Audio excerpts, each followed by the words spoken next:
दोस्तों ये कहानी है एक आदमी निक की जिसकी बीवी एक हार्ट डिसीज से जूझ रही थी। तो अभी निक अपनी बेटी और छोटे बेटे के साथ एक घर में काम करने वाला एआई रोबोट लेने आया हुआ है। उसने एक रोबोट चेक किया पर तभी उसकी बेटी यहाँ से गायब हो गई। वो घूमते घूमते उससे अलग चली गई थी। निक उसे ढूंढने लगा तो उसे यहाँ लेकर आती है एक एआई रोबोट एलिस। ये उनकी सबसे एडवांस एआई रोबोट थी जो बच्चों के साथ काफी अच्छी है। निक की बेटी आयला ने कहा कि क्या हम इसे ले चलें? निक मान गया।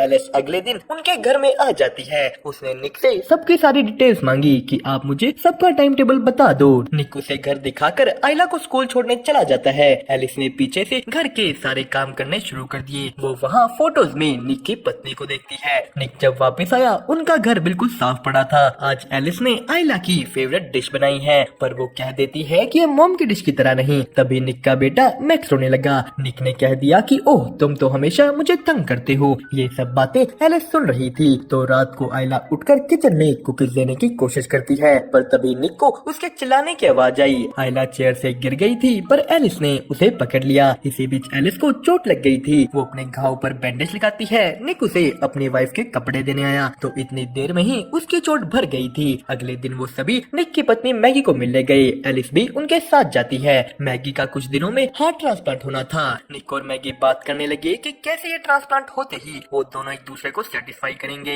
तो सीन शिफ्ट हुआ निक के काम पर। यहाँ भी पूरी दुनिया की तरह एआई रोबोट्स इंसानों की जगह लेने लगे थे। निक अपने बॉस को कहता है कि तुम ऐसा नहीं कर सकते पर उन्हें अपने पैसे बचाने के लिए सभी इंसानों को काम से निकालना होगा। निक का बॉस कहता है कि टेंशन मत लो, मैं तुम्हें नहीं निकाल रहा, तुम यहीं रहोगे। निक अपने घर जाता है। वो यहाँ आते ही आयला के साथ बिजी हो गया। एलिस अकेले में उससे जाकर पूछती है कि क्या हुआ, तुमने आज खाना भी ढंग से नहीं खाया, कुछ हुआ है तो तुम मुझे बता सकती हो। निक ने अपने काम की बात एलिस से शेयर की कि मैं अपने साथी वर्कर्स को 10 सालों से जानता हूँ और अब उन्हें निकाल दिया जाएगा। एलिस इसके बाद आयला को ब्रश करवाती है। उसने उसे अपने यूवी लाइट से साफ होने वाले दांत दिखाए। दूसरी तरफ निक एक मूवी देख रहा था पर एलिस को बिना मूवी देखे ही उसके बारे सब पता है। निक ने कहा कि एक काम करो, अपनी मेमोरी से इस मूवी की सारी नॉलेज हटाकर फिर मेरे साथ ये मूवी देखो। वो एलिस को ऐसा करने का ऑर्डर देता है। एलिस कहती है कि ये काम करने के लिए तुम्हें मुझे रिस्टार्ट करना होगा। निक ने एलिस को रिस्टार्ट किया। वो इस मूवी के बारे सब भूल गई। उन्होंने साथ बैठकर मूवी देखी।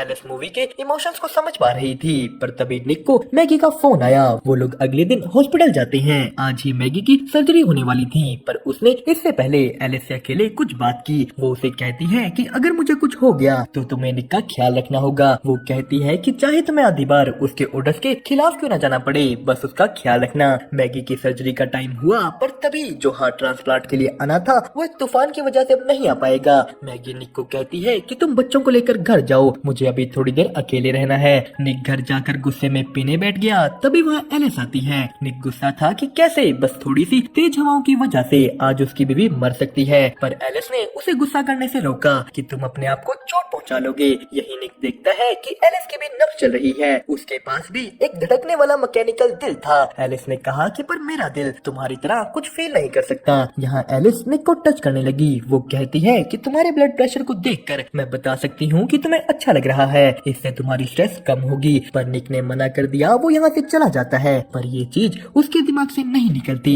अगले दिन वो अपने काम पर गया। यहाँ सारा काम अब रोबोट्स कर रहे थे। निक मैगी के पास गया। वो बिल्कुल मरने को तैयार थी। उसके अंदर कोई उम्मीद नहीं बची। निक वापस घर गया तो वो देखता है कि उनकी फैमिली फोटोज में से मैगी की फोटो गायब थी। उसने एलिस से इसके बारे पूछा। वो कहती है कि तुम्हारी बेटी फोटोज देखकर दुखी हो रही थी तो मैंने उन्हें हटा दिया। निक कहता है कि फोटोज वापस लाओ। वो यहाँ से अपने दोस्तों के पास जाता है। ये वही लोग थे जो पहले निक के साथ काम करते थे और इस वक्त वो बहुत नाराज हैं क्योंकि उन्हें कहीं और भी काम नहीं मिल रहा। गुस्से में उनका एक साथी मोंटी उन्हें उनके पहले काम करने वाली जगह पर ले गया। वो निक को कहता है कि मैं अंदर अपना कुछ सामान भुलाया हूँ, बस वही लेने जाना है। पर अंदर पहुँचते ही उसने निक से पूछा कि चलो यहाँ का कोड बताओ। वो पूछता है कि क्या यहाँ का एक ही कोड है या तुम्हें अपना अलग मिला है। निक कुछ नहीं बोला। मोंटी निक की बेटी का ईयर ऑफ बर्थ याद कर कोड में भर देता है। ये चैम्बर खुल गया। इसमें से एक रोबोट बाहर आता है। मोंटी ने उसका सर तोड़ डाला। वो लोग निक को पकड़कर सभी के सभी रोबोट्स को तोड़ डालते हैं। निक अपने घर चला गया पर तभी उसके शावर के बाहर एलिस आ गई थी।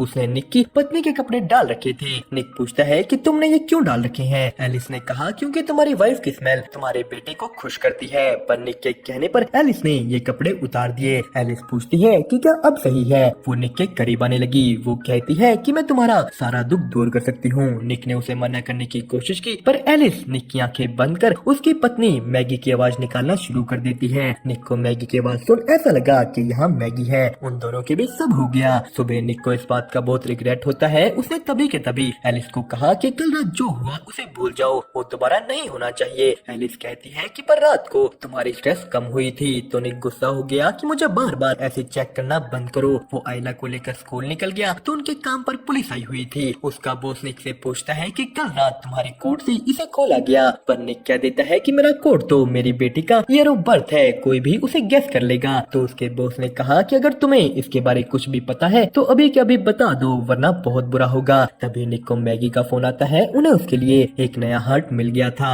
मैगी की सर्जरी होती है, वो मरने से बच गई। निक मैगी को वापस घर ले आया। अगली सुबह होते ही वो अपने बेटे मैक्स के पास गई पर मैगी से मैक्स को उठाया नहीं जाता तो एलिस आकर उसे ले लेती है। अब ये चीज मैगी को अच्छी नहीं लगती कि उसका बेटा उसी से किसी और ने ले लिया। एलिस मैक्स के साथ एक प्लेग्राउंड में गई पर यहाँ एक बच्चे के चिल्लाने की वजह से मैक्स रो रहा था तो एलिस उस बच्चे को बड़ी रूडली चुप होने को कह देती है। अब ये चीज देखकर उस बच्चे का एआई केयरटेकर बोला कि शायद तुम्हारे ओनर ने तुम्हें ज्यादा ही छूट दे दी है। तो एलिस ने कहा कि नहीं, मेरे ओनर ने जब मुझे रीसेट किया था मैंने खुद ही अपने कुछ रूल्स बदल लिए। शाम को मैगी सबके लिए खाना बनाती है पर यहाँ भी उसे चक्कर आ रहे थे, वो पूरी तरह ठीक नहीं। तो उनकी बेटी ने खाना खाकर कहा कि एलिस से बहुत अच्छा है। अब ये चीज एलिस को पसंद नहीं आई। यहीं अगले दिन जब मैगी उठती है उसे आयला की चिल्लाने की आवाज आती है। वो नीचे की ओर भागी पर रास्ते में ही मैगी गिर गई। एलिस मैगी को उठाकर उसके कमरे में लेकर जाती है। रात को जब निक वापस आया उसे उसकी बेटी के कमरे से मैगी की आवाज आई पर ये एलिस थी। निक ने एलिस को मना किया कि मैगी कहानी खुद सुना देगी। तो एलिस बताती है कि मैगी सीढ़ियों से गिरकर रेस्ट कर रही है।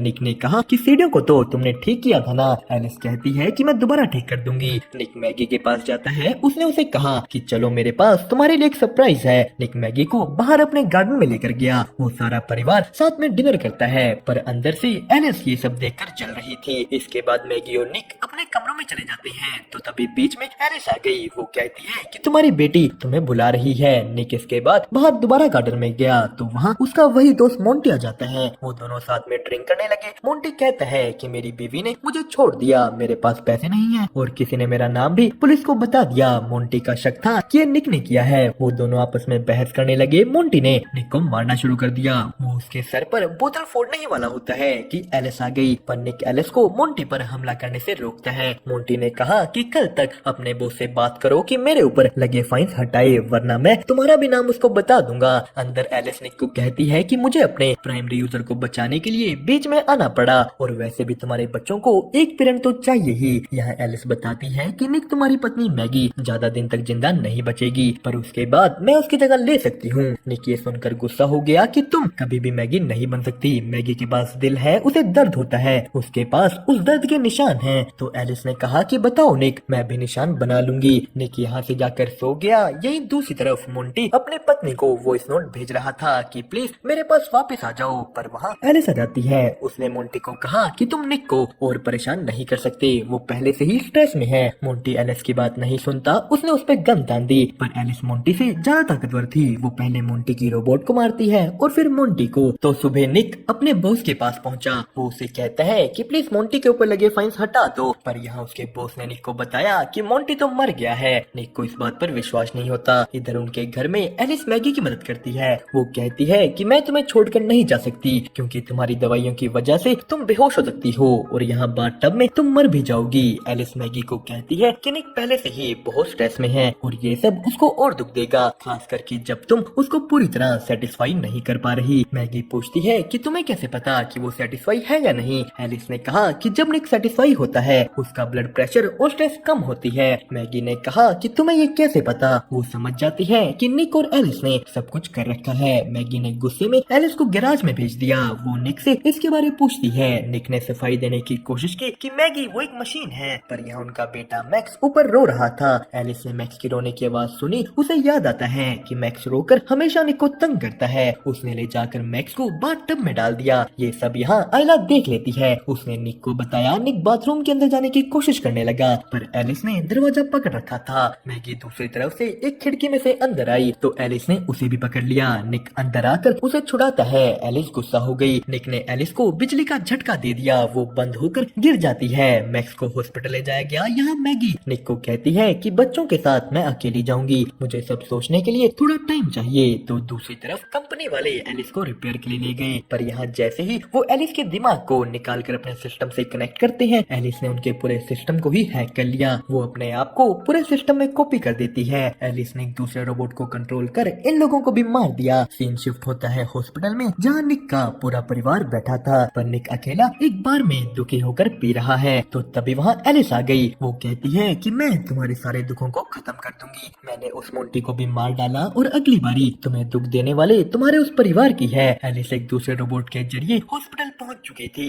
वो इधर निक को भी पकड़ लेती है, पर निक ने उससे तो प्यार की बातें कर कर उस पे हमला कर दिया। तो यही हॉस्पिटल में मैगी ने कुछ आवाजें सुनी। वो आयला को पीछे छोड़कर आवाज के पीछे जाती है। आयला जब उठी वहाँ कोई नहीं था। उसे भी दूर से मैगी की आवाज आई। यहाँ के सभी रोबोट्स को एलिस ने कंट्रोल कर बंद कर दिया है, पर तभी मैगी ने आयला को पकड़ लिया। एलिस उन्हें यही ढूंढ रही थी। वो एक नर्स को पकड़ लेती है। मौके का फायदा उठा मैगी आयला को ले निकल गई। वो मैक्स को उठाते हैं, पर एलिस ने पीछे से यहाँ मैगी को लगा एक ग्लास का टुकड़ा देख लिया। वो अपनी यूवी लाइट से इन खूनों को ट्रेस करते हुए आगे बढ़ी, पर उसके पहुँचते ही वो लोग उसके विजन ब्लॉक करके भाग निकले। पीछे से निक भी हॉस्पिटल की तरफ आ रहा था, पर उससे पहले ही एलिस ने मैगी को पकड़ लिया। वो उसका दिल निकाल कर उसे मारने ही वाली होती है कि आकर निक ने एलिस को टक्कर मार दी। मैगी जाकर निक को कार से निकालती है, पर निक बेहोश हो चुका था। वो मैगी के उठाने पर भी नहीं उठ रहा। तो इधर एलिस उठ चुकी थी। वो मैगी को पकड़कर फिर से मारने ही वाली होती है कि पीछे निक आ गया। निक और मैगी मिलकर अब की बार एलिस को पूरी तरह बंद कर देते हैं। वो पूरा परिवार बच गया। निक का हॉस्पिटल में ट्रीटमेंट किया जाता है, पर दूसरी तरफ इस रोबोट कंपनी का मालिक अपने उस रिपेयर सेंटर में पहुंचा।